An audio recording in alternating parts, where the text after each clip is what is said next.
Chapter 1. The echo of the hunt. The city lights, once a comforting blanket, now felt like a suffocating shroud. For 22 years, I, Alex, had lived a perfectly ordinary life. College student, glasses, a fondness for quiet corners and ancient texts. Then, 3 months ago, a shift. A tremor beneath my skin. It started subtly. The scent of rain on dry earth, sharper. The distant hum of traffic, clearer. The texture of a peach pit, profoundly distinct. Then came the burning. A restless fire in my veins, an energy that hummed relentlessly, demanding release. My body, once slender and unremarkable, now felt coiled and powerful, capable of feats I'd only read about in myths. The whispers began then, too, fragmented images of towering trees, the silent tread of a hunter, the primal joy of a chase. My ancestral hunter bloodline, dormant since a forgotten rebirth, had finally awakened. My parents, Dr. Evelyn Vance and Professor James Vance, had always known there was something unique about our lineage. A rare genetic marker, they called it, attributing our family's exceptional resilience and intuition to it. But they hadn't anticipated this. One evening, after I'd accidentally cracked a stone countertop while setting down a grocery bag, I had to confess. I demonstrated, shattering a thick ceramic pot with a flick of my wrist. Hearing a squirrel's heartbeat from across the garden, my eyes tracking its frantic escape. Their shock quickly morphed into a profound, almost fearful, concern. Alex, this is beyond anything in our genetic records, my mother whispered. Her usual scientific detachment replaced by raw worry. My father, ever the pragmatist, nodded. You need an outlet. Something to channel this vitality before it overwhelms you. And I was overwhelmed. The energy was a tempest, threatening to tear my mind apart if I didn't find a purpose for it. I was constantly hungry, not just for food, but for movement, for the raw pulse of life and death. When the global sensation, Apex Predator, Arctic Survival, announced its third season, offering an unprecedented prize in a year-long challenge in the wildest reaches of the Arctic, I knew. This wasn't just a survival show, it was a hunting ground. A crucible, a chance to understand the ancient hunter stirring within me. The entry fee was steep, $500,000. My parents, after much agonizing, paid it. They understood it was a desperate act. Not just for the money, but for my sanity. I promised them I'd be careful, but I knew, careful, was a luxury a reawakened hunter could ill afford. The Arctic. A vast, white canvas. Weeks later, I found myself on a brightly lit stage in a frigid press conference hall, the glare of cameras almost as intense as the Arctic sun. On my left, Chris, a former American mercenary with a face carved by desert winds and a predator's eyes. On my right, Daniel, a retired African Special Forces operative, towering and built like an ancient oak. Squeezed between them, I must have looked like a lost lamb. Under 5'5", slender, my glasses perched on my nose. Online comments, displayed on massive screens behind the host, scrolled past, brutal and immediate. Is this a joke? They sent a librarian to the Arctic? Our country out of people? She's going to be polar bear bait. Domestic comments were equally cutting. Trying to buy fame, or just desperate. What an embarrassment. I smiled faintly at the camera, a thrill sparking within me. Desperate. Yes, but not for fame, for the hunt. The blonde host, beaming, turned to Chris.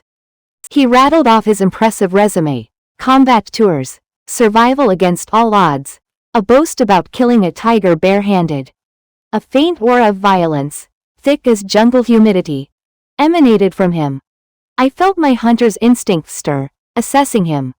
Formidable, but too reliant on aggression. Then Daniel spoke, calm and authoritative, detailing his year-long solo survival in a tropical rainforest. Patience and knowledge. Asterisk. When the camera finally swung back to me, before I could even introduce myself, a thought flashed through my mind. These modern tools are everywhere. A small drone, barely perceptible against the ceiling lights, whirred into view, coming in for a close-up. Without conscious thought, driven by instinct, my hand moved. A playing card, one of the 3 personal items I'd brought, along with a heavy iron pan and my ancestor's axe, flicked from my sleeve. It spun, a silver blur, and then, thwack! The drone sputtered, losing altitude, and crashed onto the stage with a clatter. Silence. Then, an eruption of gasps, then laughter, then a bewildered murmur. The host stammered, technicians scrambled. Online comments went ballistic. Did that just happen? A poker card? From that distance? She's an internal energy master. Forget nerd girl, she's a hidden boss. I managed a sheepish smile. Oops. Just a reflex. Happens sometimes. The staff, bewildered, quickly retrieved the deck of cards from my hand. Please, Alex, no more drone incidents.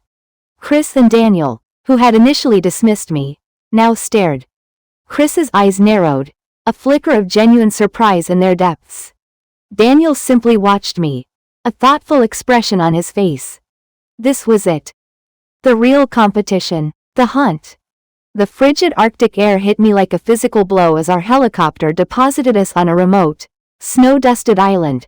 The frigid Arctic air hit me like a physical blow as our helicopter deposited us on a remote, snow-dusted island. The program staff, still visibly unnerved by my reflexive drone takedown, gave me a wide berth.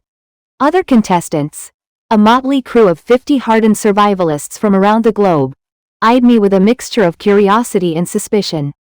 Each of us carried a basic kit, sleeping bag, poncho, emergency communicator, and our 3 personal items, my axe, pan, and now infamous deck of cards. Chris had brought a tactical knife, a lighter, and a hunting net. Daniel, a bow, lighter, and his own net. When my peculiar choices were displayed, Chris openly scoffed, pointing at my pan. Survival show, Alex, not a cooking competition.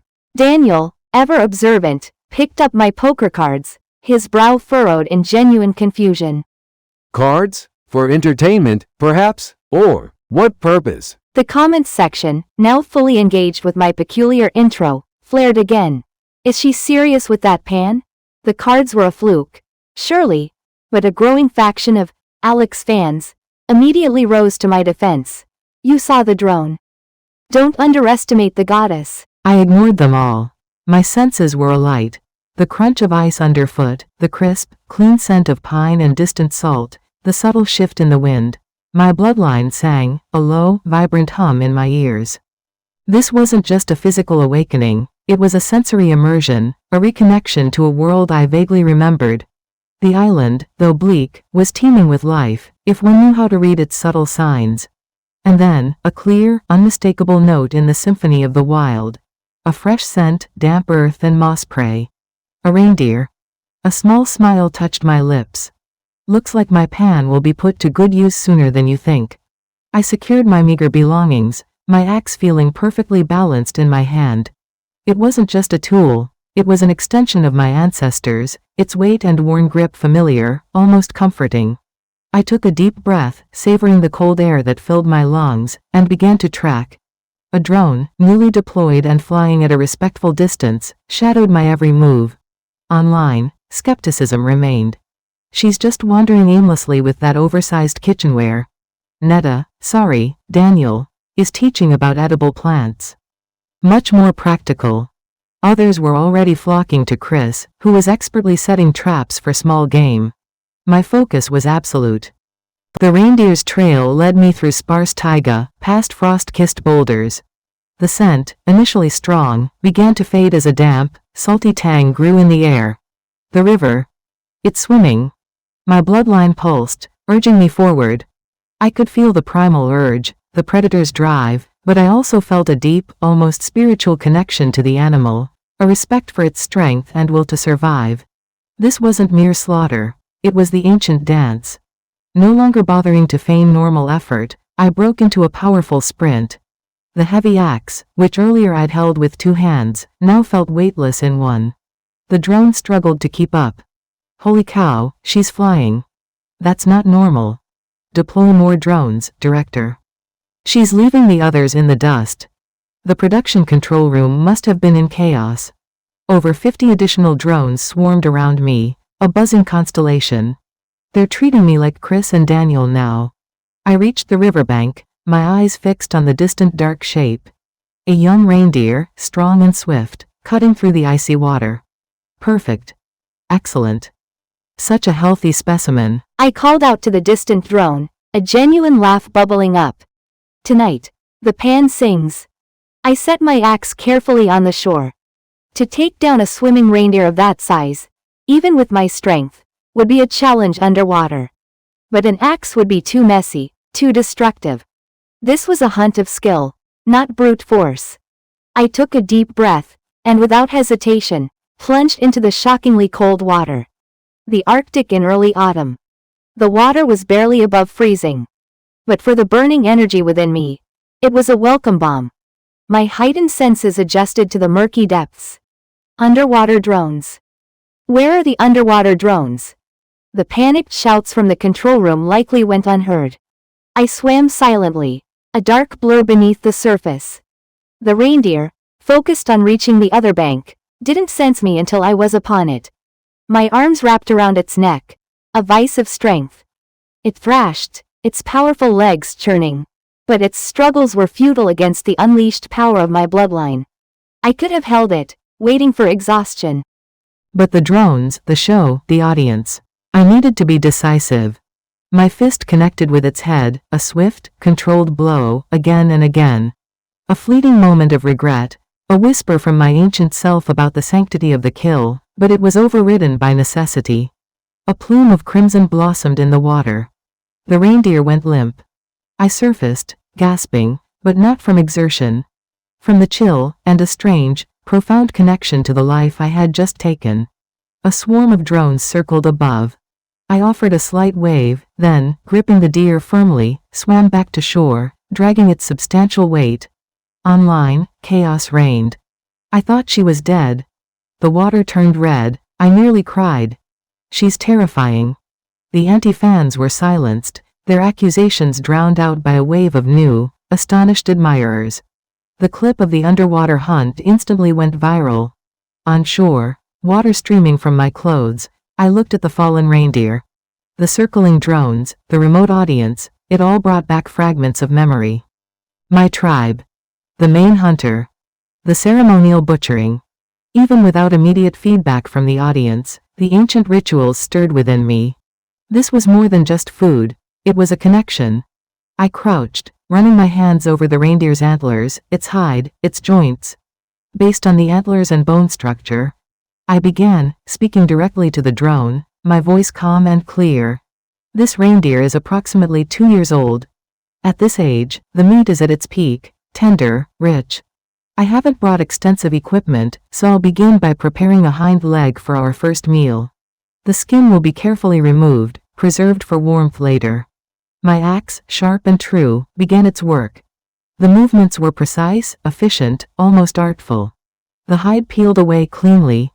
I slung the bulk of the carcass over my shoulder, a seemingly impossible feat for my frame, and, carrying the freshly butchered leg and my axe, returned to my starting point. I even affected a slight sigh of relief, trying to appear less formidable for the cameras. Dusk was falling. The area was rocky, unsuitable for a long-term camp. I found a more sheltered spot near a cluster of pines, hanging the remaining meat from a sturdy branch. Then, dinner. I adjusted the drone, offering a small smile. If anyone's still watching, care to guess how long it takes me to build a proper fire? Comments zipped. 10 minutes, tops. Amateur survivalist here. I say at least an hour for a stable fire in this cold. Last season, someone used a drone battery to get a spark. She'll freeze. 5 minutes later, a roaring fire crackled merrily. I arranged stones, placed the reindeer leg over the flames. Fat dripped, sizzling, mingling with the scent of pine. I cut a piece, the meat crispy on the outside, incredibly juicy within. It was sublime. My first true meal in this new hunt, eaten under the vast, star-dusted Arctic sky. I mused to the camera, chewing thoughtfully. Perhaps if I don't become a full-time hunter, a wilderness chef isn't out of the question. Content, I banked the fire, crawled into my sleeping bag, and drifted into the deep, primal sleep of a hunter. The Arctic night was long, but my senses were honed. A soft rustle, a delicate breath of warm air. My eyes snapped open. Dawn was just a gray promise, but my vision cut through the gloom. A small rabbit. I drew a poker card, twirling it. My fans, already glued to the stream, exploded with renewed excitement. She's up. Cards out. Breakfast hunt incoming.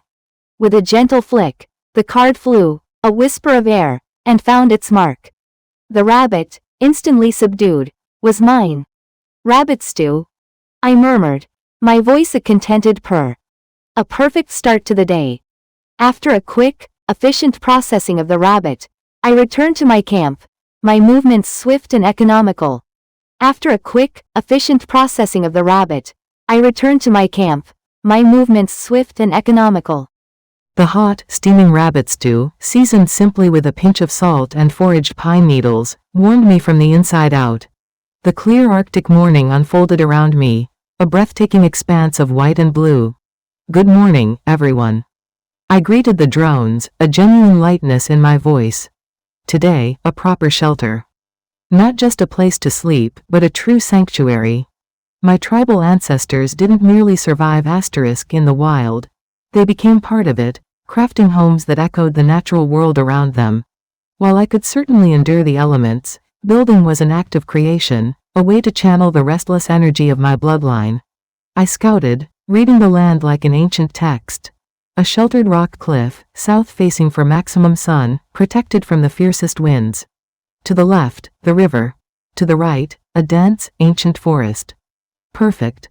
I quickly constructed a temporary wooden lean-to, a robust structure of around 25 square meters, a testament to my unexpected strength and newfound efficiency. It was simple, functional, a mere placeholder. My real vision was grander. This is just a quick build, I explained to the camera, a hint of something shy, yet deeply proud, in my tone. Next, I'll be digging into that rock face, creating a 2-bedroom, 1-living-room stone house. A true haven. Watch. The online world erupted. A stone house? In a month? She's insane. The goddess has lost her mind. The hashtag Alex Arctic Palace trended globally, quickly followed by hashtag Alex will fail. One particularly virulent anti-fan, a streamer named Truthseeker, publicly vowed to live stream himself eating feces if I actually pulled it off. I ignored them. My focus was on the rock. My powerful axe, a heirloom from generations past, wasn't just metal, it was imbued with the spirits of my ancestors, its edge singing as it struck stone. The first few days were brutal. The sheer physical exertion was immense, even for me. My muscles ached, not from weakness, but from the sheer scale of the task. Yet, with every chip, every crack, every dust-laden breath, I felt my bloodline settling, the primal energies finding their rhythm. The work was a form of meditation, a communion with the earth. I dedicated 2 hours each day to foraging, collecting not just edible plants and berries, but also unique spices I recognized from my vague ancestral memories, pungent roots, aromatic leaves. These weren't just for sustenance. They were for life, for the joy of creation, for the celebration of the hunt. As I worked, strange things began to happen. While chipping at a particularly resistant vein of quartz, my axe struck something hollow. Behind a layer of loose rock, I found a small, perfectly smooth, obsidian shard. It pulsed with a faint, cool energy. As my fingers closed around it, a flash. A vision of ancient figures, cloaked in furs, standing before a similar rock face, chipping away with tools strikingly like my axe.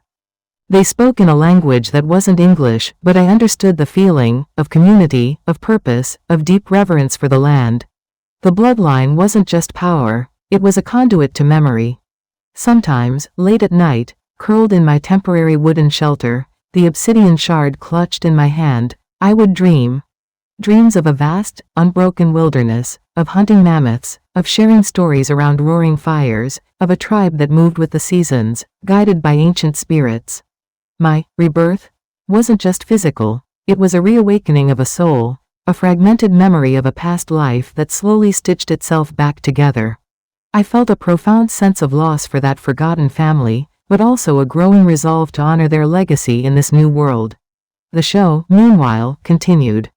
I rarely sought out news of the other contestants, but the producers, ever keen on drama, occasionally projected short clips onto a nearby rock face via a drone. I saw Chris, his frustration growing as the larger game became scarce, resorting to increasingly aggressive and inefficient hunting methods. His camp, though robust, felt harsh, reflecting his hardened exterior. Daniel, the veteran, was methodical, but the relentless cold was clearly taking its toll.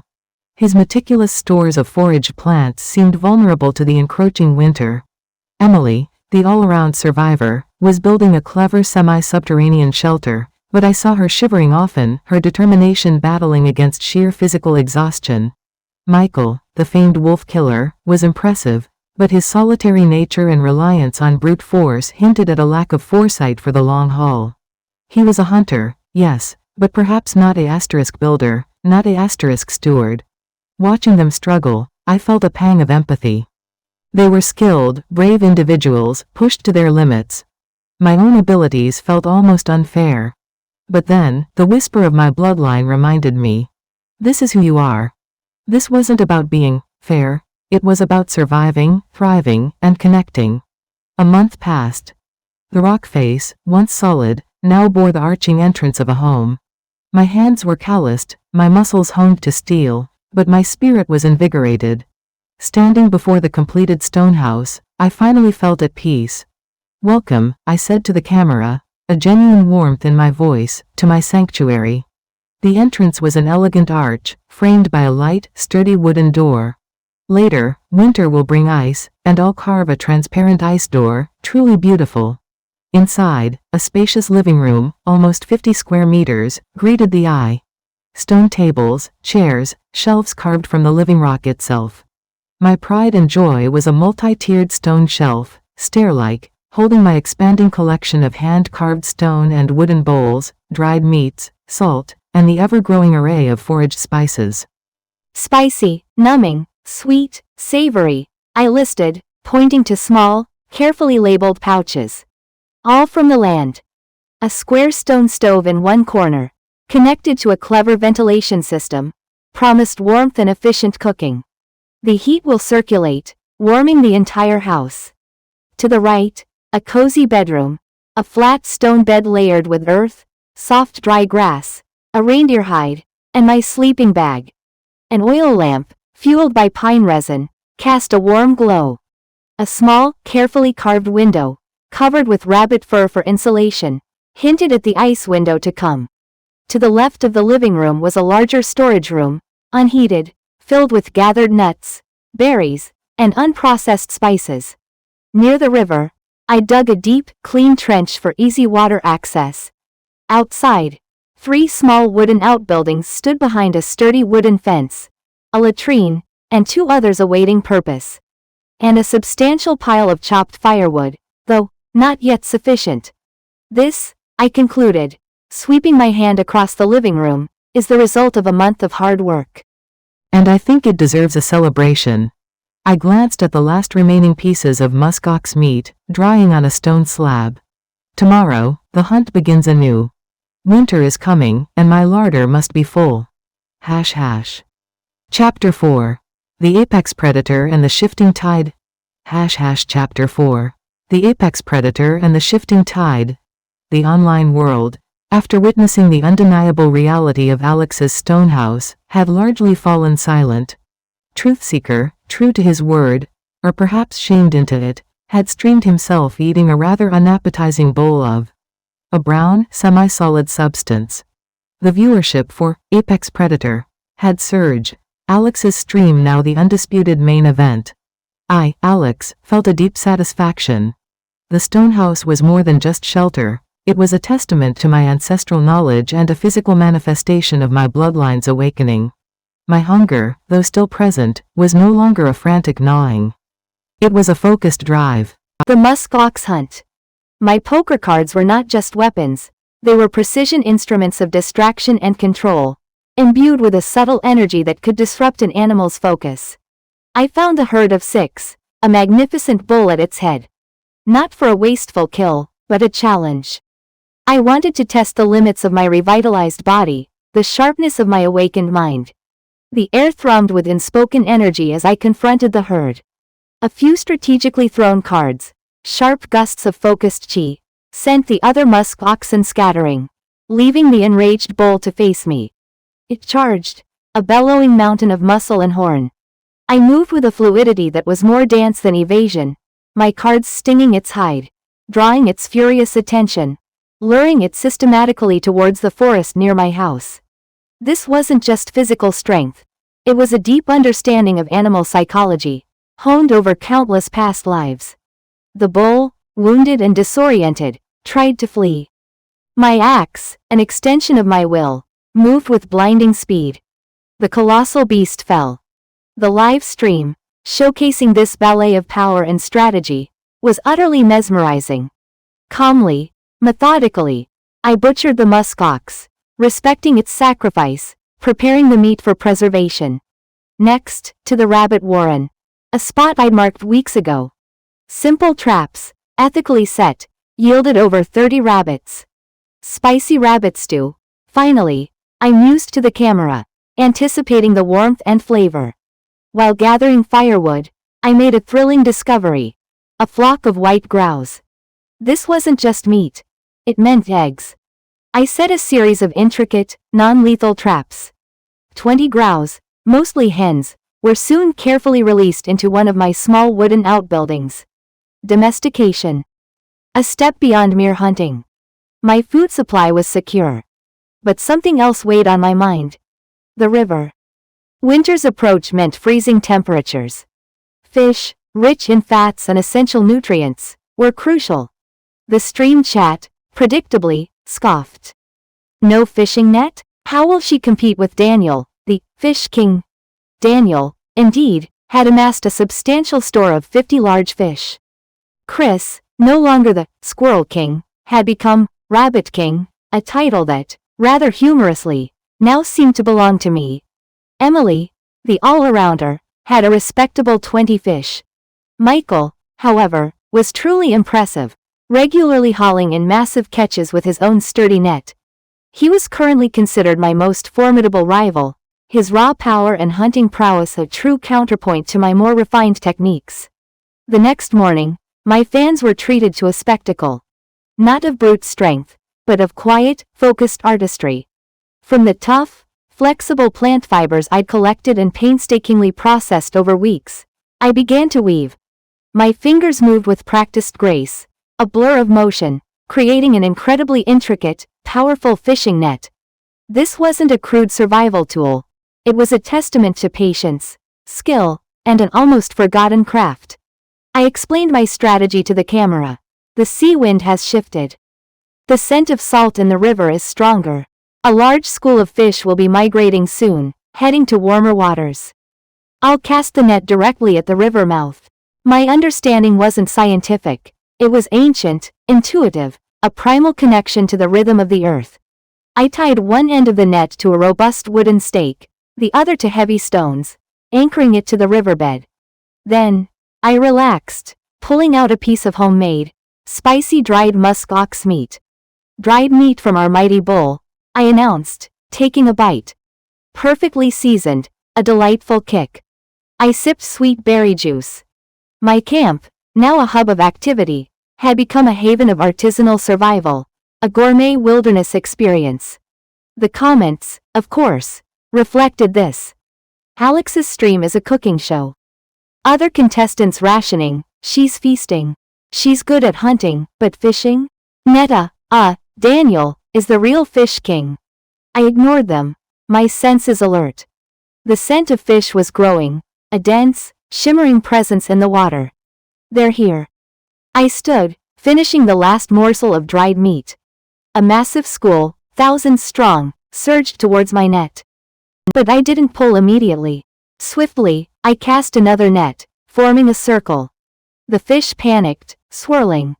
I waded into the icy water, dove, and with powerful strokes, tied the two nets together, swimming through the dense, living current. Back on shore, a single, mighty pull.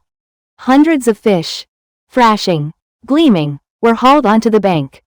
Far more than I'd anticipated. Over 350 kilograms. I released the small ones, conserving the ecosystem, and moved the remaining 250 kilograms into my dedicated cold storage wooden house. Winter's cold would preserve them perfectly.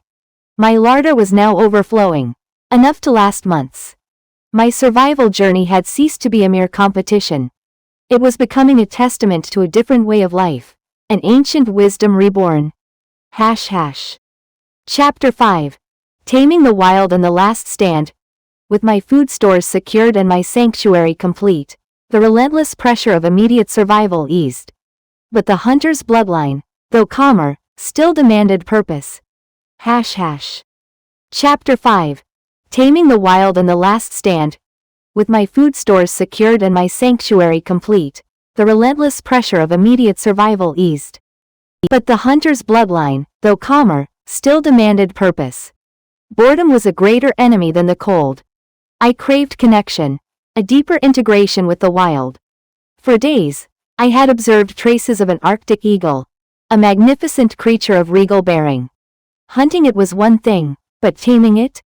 That was a true challenge, a profound connection to my tribal past, where great hunters often shared their spirits with apex predators. I spent weeks watching, learning its patterns, its preferred hunting grounds. Using rabbit meat as bait, I set an intricate, non-lethal trap. The patience was excruciating, a test of my modern-day self against ancient instincts. But finally, after days of silent waiting, the eagle was caught. The taming process was another slow, delicate dance, not of force, but of respect, of shared purpose. Bit by bit, the majestic bird, whom I named Kalen, meaning slender, in an old tribal dialect I vaguely remembered, came to accept me. To have Kalen perched on my shoulder, its sharp eyes scanning the horizon, brought a sense of accomplishment more profound than any prize money. Meanwhile, the apex predator competition was reaching its brutal climax. The producers, after my unprecedented success and the rapid decline of other contestants, made an executive decision. The show would not run the full year. My overwhelming dominance, coupled with the increasingly dangerous conditions and the dwindling number of survivors, meant the competition would conclude in just under 6 months. The integrity of the show, they argued, demanded a swift resolution. It was clear that Alex's presence had fundamentally altered the survival aspect for everyone else. The other contestants, one by one, succumbed not to my prowess, but to the unforgiving Arctic and their own limitations. Daniel, the meticulous fish king, found his river frozen solid. What fish he had stored were raided by opportunistic brown bears. On day 40, shivering, gaunt, and with no prospects, he reluctantly activated his emergency beacon. I cannot sustain myself, he croaked, his voice thick with defeat. Chris, the mercenary, pushed himself too hard. His aggressive hunting style led to an accidental injury, and in a moment of desperate hunger, he ate a poorly cooked rabbit. Severe food poisoning, days of debilitating sickness, forced his withdrawal on day 30. He left a bitter, resentful message to the camera, blaming everything but his own choices. Emily, the determined all-arounder, suffered a heartbreaking mishap. A stray spark from her stove ignited her carefully crafted wooden shelter. She fought the blaze heroically, but lost everything. Without adequate shelter, and with her food stores ruined, the Arctic took its toll. Frostbite, exhaustion, and the crushing weight of defeat forced her to quit, a single tear freezing on her cheek. Now, only 2 remained. Michael, the fierce hunter, and I. The entire world held its breath, tuning into the final, dramatic showdown. Michael's journey had taken a dark turn. Isolated, his primal drive twisted by the harshness of winter and the constant surveillance, he became increasingly unstable. Food was scarce for him, and paranoia gnawed at his resolve. His streams showed him huddled in his crude wooden shelter, muttering to the camera, caught in delusions of championship. He was a powerful hunter, but lacked the foresight, adaptability, and perhaps, the deeper spiritual connection to the land that sustained me. In stark contrast, my life was a symphony of abundance and peace. My stone house, now fitted with exquisite, transparent ice doors and windows, glowed with an ethereal beauty. I experimented with new recipes daily, my kitchen a fragrant laboratory of wilderness gourmet. Kalen, my majestic eagle, was a constant companion, a silent sentinel. I even had time for pottery, crafting bowls and containers from the local clay. I learned to process musk ox hide, sewing a magnificent, warm winter coat, a true garment of my reborn tribe. One frigid afternoon, while playing with Kalen near the tree line, I spotted a flash of brilliant red fur, an Arctic fox, graceful and curious. Another spirit companion? The thought sparked immense joy. I began to mentally plan my strategy for befriending this beautiful creature, envisioning a small, thriving community around my stone house. It was then that the unexpected happened. A hum grew louder, a familiar whirring.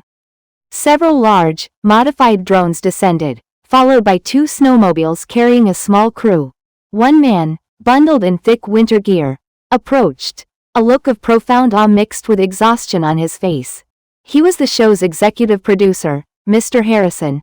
"Alex," he said, his voice husky with emotion, "the game is over. You've won. You are the champion." I blinked. What, already? But, I was just planning to tame that fox. I haven't even tried ice fishing yet. A wave of genuine disappointment washed over me. I had envisioned a full year, a deep immersion. But then, a soft whisper from my bloodline. A sense of completion. Nearly 6 months. I had achieved what I set out to do, and more. I had found myself. Mr. Harrison managed a small, tired smile.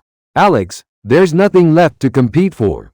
The other contestant, Michael. He was rescued yesterday, suffering from severe hypothermia and delusions. He's safe now, but you're the undisputed apex predator. My parents, Dr. Evelyn Vance and Professor James Vance, arrived on a later flight with a medical team. My mother hugged me fiercely, her tears quickly freezing on my cheeks. My father, his eyes shining with pride, clapped me on the shoulder. They understood, in a way the world couldn't, the profound transformation I had undergone. That night, I prepared a final feast for the crew, my parents, and myself. Spicy stir-fried musk ox, pan-fried Arctic char, beggar's chicken baked in clay and leaves, fragrant rabbit stew, and a rich berry fruit soup. My ancestors would have approved of this sharing, this celebration of life. Chapter 6. A New Dawn, an Ancient Purpose.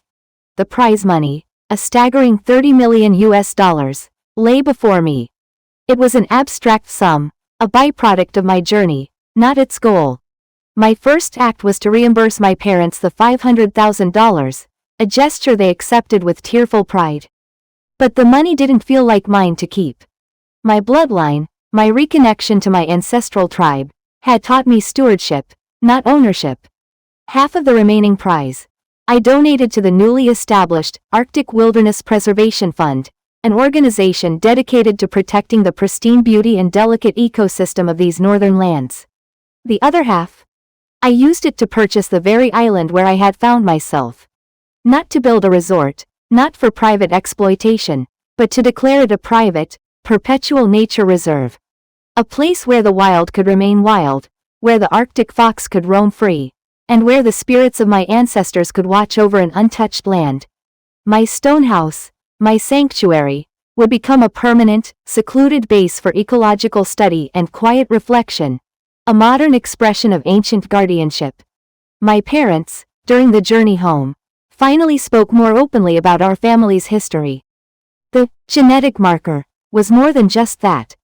It was a lineage of those reborn with the first hunter's spirit, individuals destined to serve as guardians of the wilderness, their powers dormant until a time of need. My awakening wasn't just for survival, it was a calling. Life after apex predator was a whirlwind. Interviews, endorsements, scientific inquiries into my abilities. I deflected most of it, offering vague explanations about extreme training and a deep connection to nature. The world could marvel, but the deeper truth was mine alone. Kalen, my magnificent eagle, remained my constant companion, a living link to the untamed spirit of the Arctic.